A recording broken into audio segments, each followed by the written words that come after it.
Hi Panthers, your word list is syllables and affixes sort 1. So when you look at this word list, you might be going, oh my gosh, Miss Ray, there's so many different patterns. How in the world can I figure this out? Well, I'm going to give you some hints on the next slide. So here's where I decided that I could put these words into 4 different categories. They might not all fit in the category. I could just have a separate category left over, but I know a lot of words will fit into this. For instance, the word that you have that have short vowel sounds, that means the vowel sound doesn't say his name.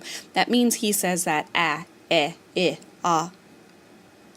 sound. So when you look at the word plot, these words typically just have one vowel in the word, and so what happens is there's nothing to give that vowel the power to say his name. And so here you have the words like plot and wrap and clog, and each one of these you use the symbol. It looks like a little U that you put above that vowel, and that little symbol tells you to pronounce the word with the soft short vowel sound.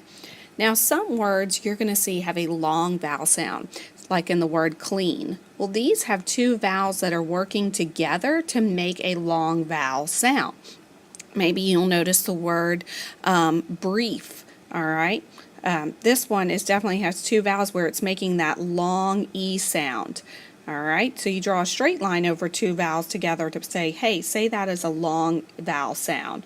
And here, clean, you hear that long E sound. Now, there's a word in this category right here, brief, that is actually considered a digraph. Digraphs are when you have 2 letters that are put together, but you only hear one sound in the letter. So in the word brief, you don't hear the I at all. You hear that E sound. So that could be considered a vowel digraph.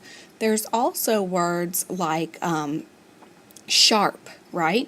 So when you say sharp, you have a consonant digraph over here because you're putting the SH together to make the sh sound, right? But you don't go s, h, arp. Okay. Another pattern that you have is where you have a vowel, and then this represents a consonant in your word, the line, and then here's where it's like stands for any consonant. Oop, can't make my letters fit in here. A consonant, and I'm spelling it wrong. Consonant that fits right here. So you have a vowel and a consonant and an E. And what happens is this E gets the power to jump over one consonant and make this vowel say his name. So in the word wine, like your little brother was whining, the root word wine, you would have the E jumping over and making I say his name, wine. So here are just 3 ways that I found, or sorry, 4 ways that I found that I could sort my words, but there are so many other ones. So give it your best shot. Try sorting your words and noticing how the vowels are working together or by themselves to make certain sounds.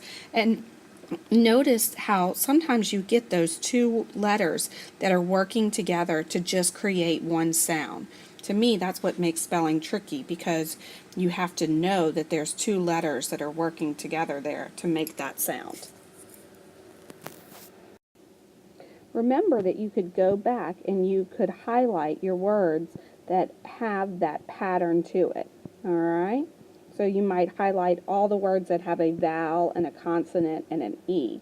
Or you could come back with another color too and put a star, like if it has a digraph right there, like the PH is making the F sound. So that's considered a digraph.